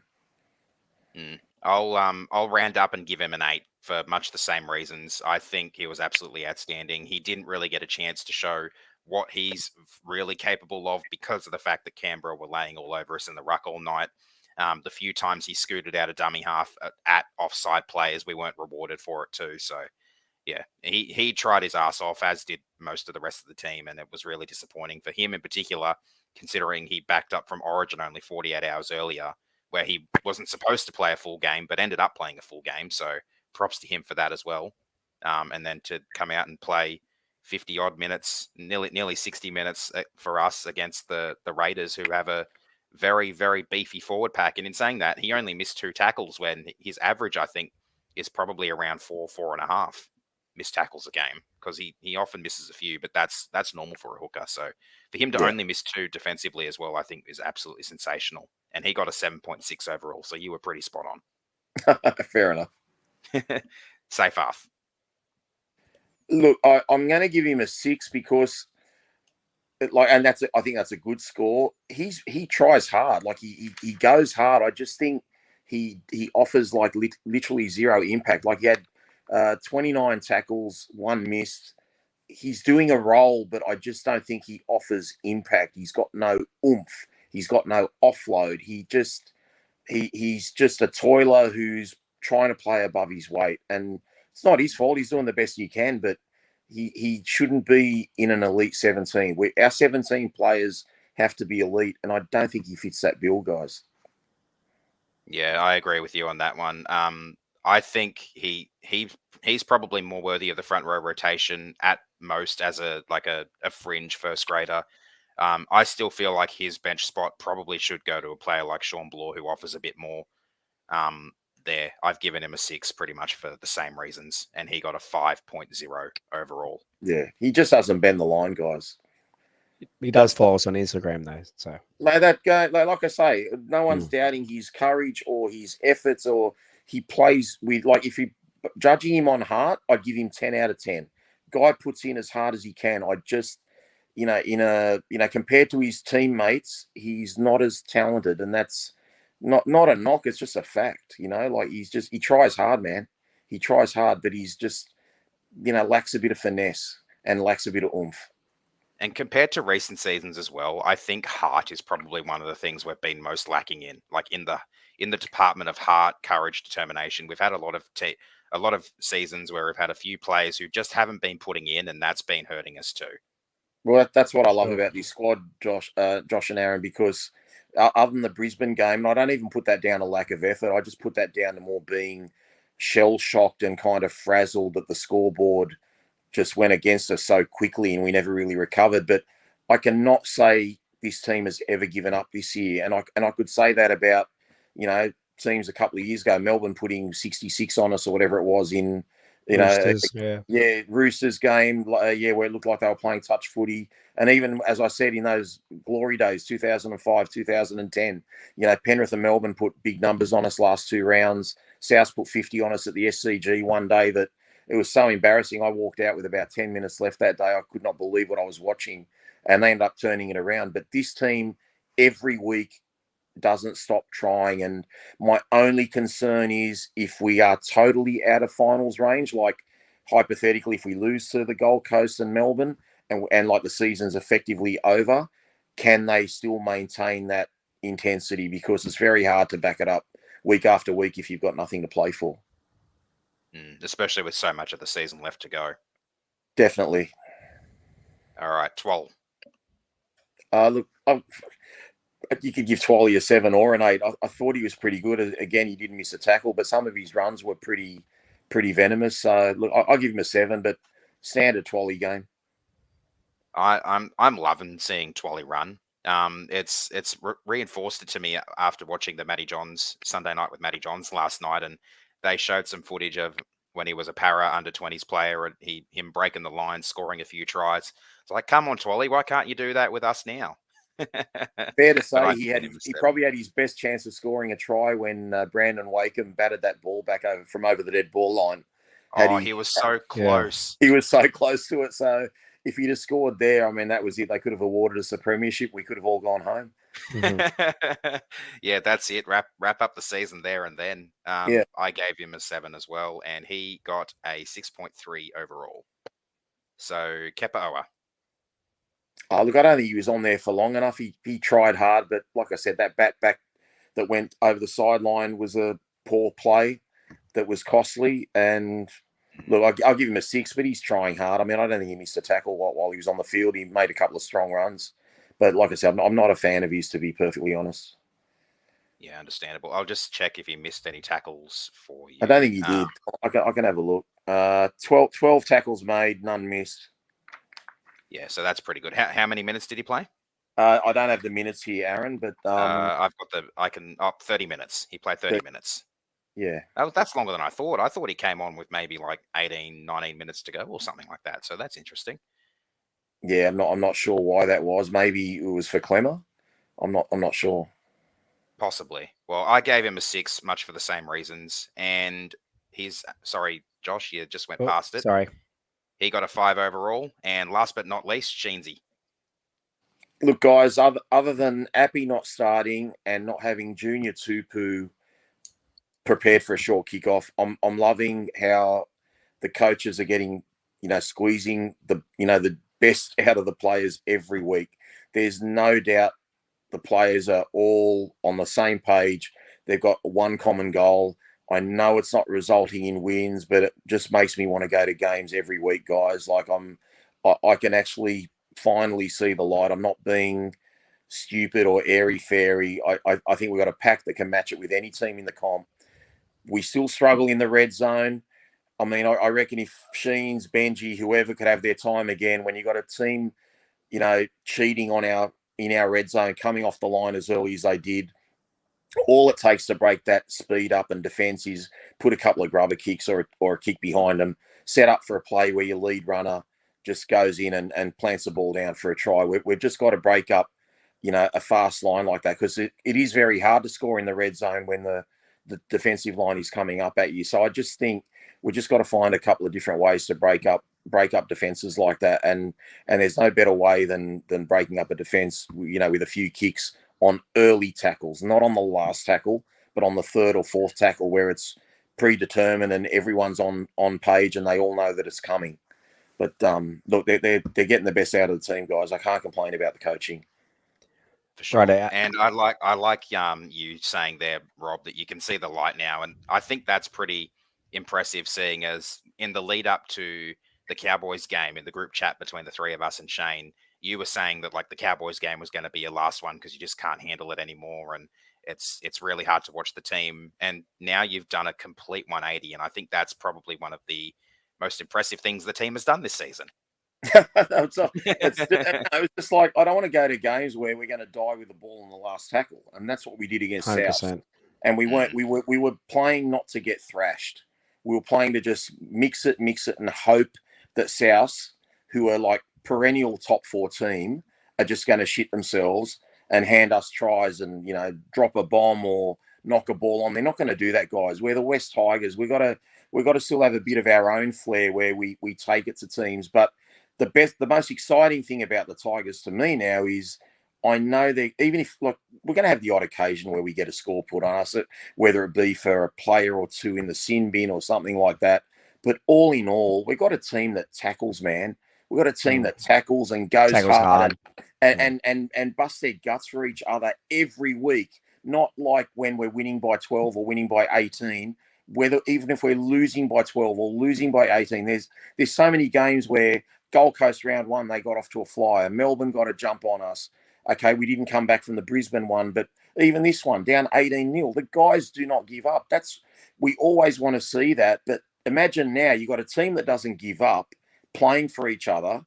Add that to a team that is going to eventually find its way over the try line consistently. Tell me who you fear when you want to play another team. Like the only team I probably fear at their best is South. I think we could smash Cronulla. I think we could smash Penrith. I think we could smash Melbourne. No, I'm not on drugs if anyone's thinking that.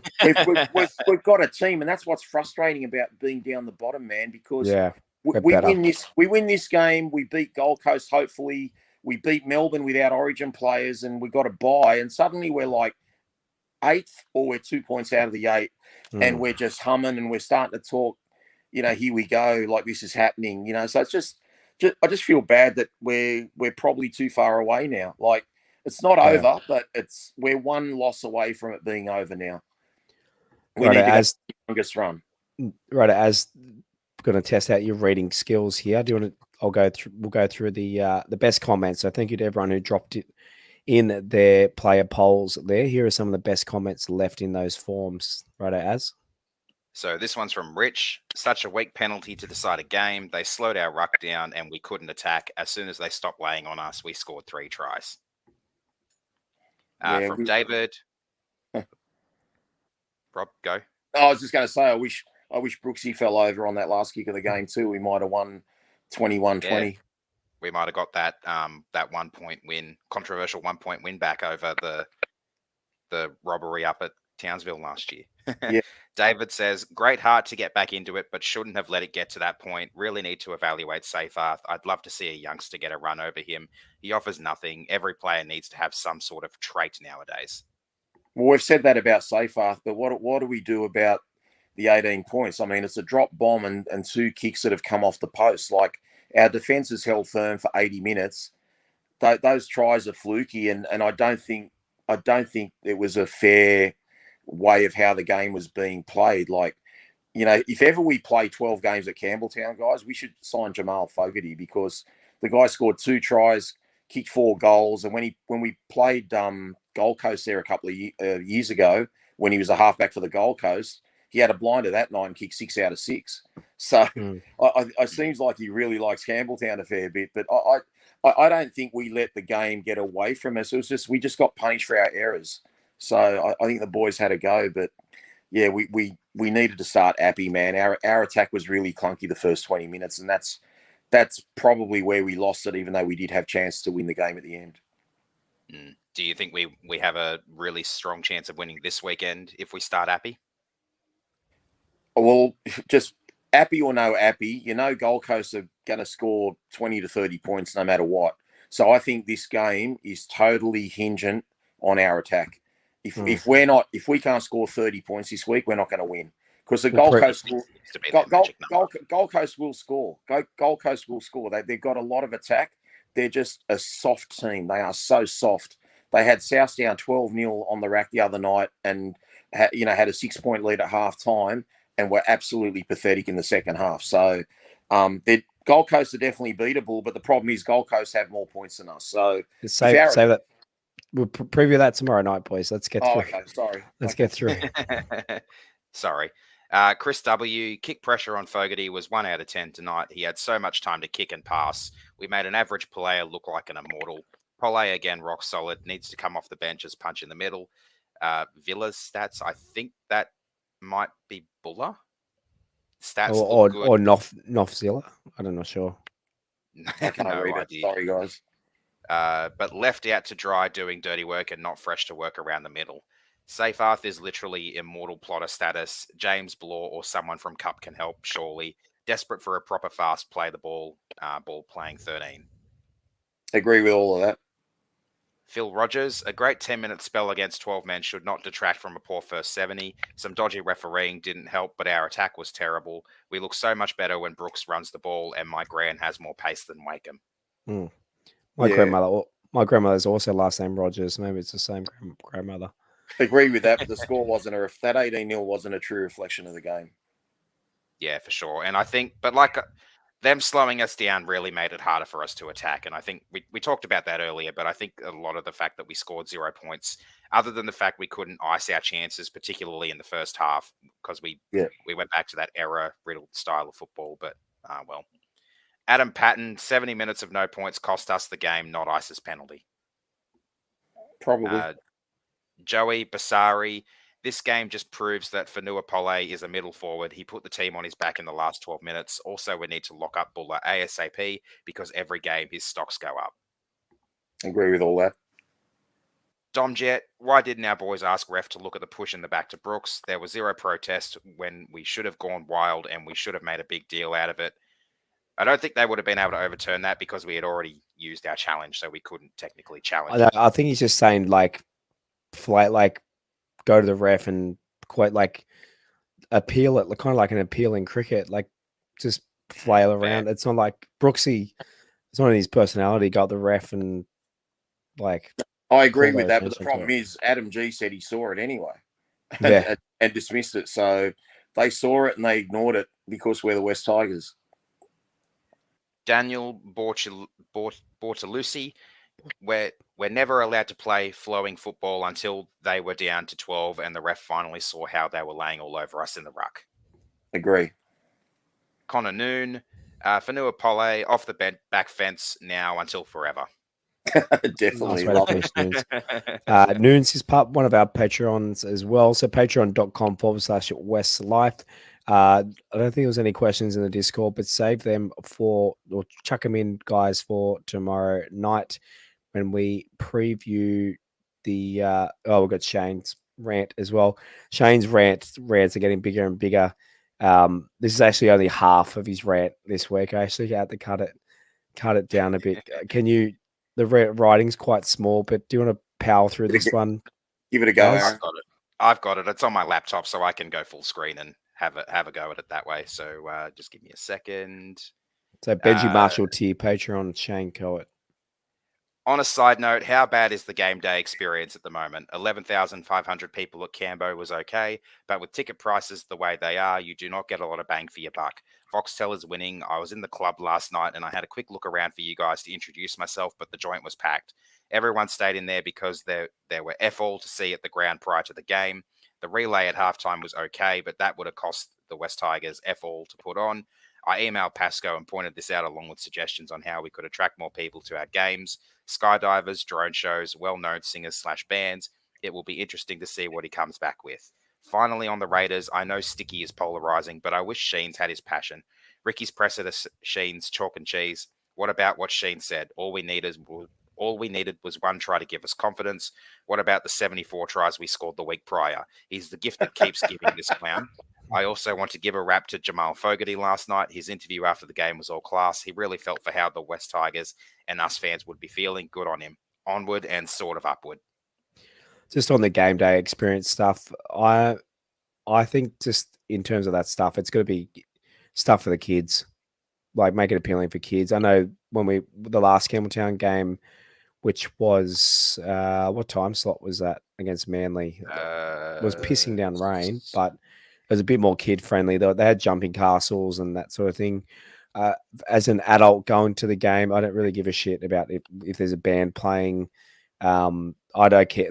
I like seeing the kids doing their relays at halftime. I really don't care for a regular season game that much. Especially when you're at the club next door, I was happy to mingle with fans at the club. You can do that before and after the game as well. I actually don't mind that. I mean, in America, we're there to watch rugby league. I know it would have been really difficult and it would have been empty for at least the first half of the game. Why not put a New South Wales Cup game, a women's game, a Jersey Flegg game, some sort of game? And we literally sat down, Josh, as the players ran out on the field. The gates didn't open till 7:15. I mean, there's got to be a game of football before first grade. I mean, you're trying to encourage people to go to a game. I mean, yeah, it was great for the club not having a game because we stayed in the club and you buy a bit more food and have a few more drinks. But it's got to be about putting some more footy on. You've got to have a game before first grade, for God's sake. Yeah. Although I like going to Lincoln Oval and watching the boys on a separate day as well. I mean, in America, I wish tailgating could be a thing here, but New South Wales is a nanny state and they don't let you drink in a car park, so it probably would never happen. Our next episode of the WestsLife Podcast is in 22 hours' time. We're going to preview the Titans game Tuesday night because it's a Thursday night game. We thought might as well do it 48 hours out rather than 24 hours. Basically, the episode would be pretty pointless to listen to by Friday. So probably much quicker than the episode tonight. We had a lot to talk about on tonight's show. So we'll preview Tigers, Titans. Hopefully another big game for Brooksy as well, who's up on the screen there. Anything else, boys? It's been it's been a long show, but action-packed. We haven't my voice was already gone, but you boys have absolutely carried me tonight, and I thank you as man of the match performance tonight. Thank you. Yeah, outstanding, Aaron. You did a great job of that player rating stuff.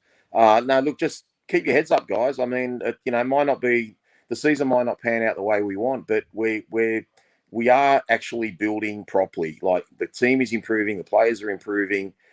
I mean, the attack is still clunky. probably we've just got to adjust to teams that are going to slow us down a bit better. But, you know, like I said, only a few kicks can change that, a few attacking kicks and, you know, a little bit more backline play in our own half. But we'll get there. We'll get there. I don't know if it's going to be this week or the week after, but, you know, we've got plenty of signs of improvement coming.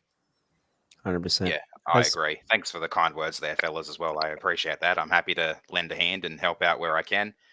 Just one more thing, because I've been thinking about this all night and it's bugging me, the terminology used, but Adam G's role in the bunker, or his official bunker title, is Senior Review Official. Well, was there anyone else in the box? I don't know. If he can be the senior, the junior, the intermediate, whatever. Like, he's the only bloke there. He shouldn't be there next week either, let me tell you. I feel like there's supposed to be more in there, but they only list the one. I think for the last few years, they've only been listing the Senior Review Official. So maybe there's more people in there. Maybe not. Who knows? I guess we'll never know. It was an Adam G up either way. But the boom. righto, guys. We'll see you tomorrow night, 8:30 p.m. on a Tuesday night. Please join us again. Thank you to the dozens. I think, there was several dozen of you watching us live for a good nearly 2 hours. So we really appreciate everyone that listens back on the audio versions of the podcast as well. Please share with your friends, give us reviews, likes, spread the word. And as I said earlier in the show, thank you for the kind words that you said to us at the Leaguesy and at the game as well. So righto, guys, my last bit of breath. Go the Tigers. Go the Tigers. Go the Tigers. Thanks for listening to another episode of the WestsLife Podcast. Please follow us at WestsLife Pod on Instagram and Twitter, and facebook.com/WestsLife Pod. You can also support and take part in the show at patreon.com/WestsLife, and give us a subscribe on YouTube and turn notifications on. We'll see you again next time on another episode of the WestsLife Podcast.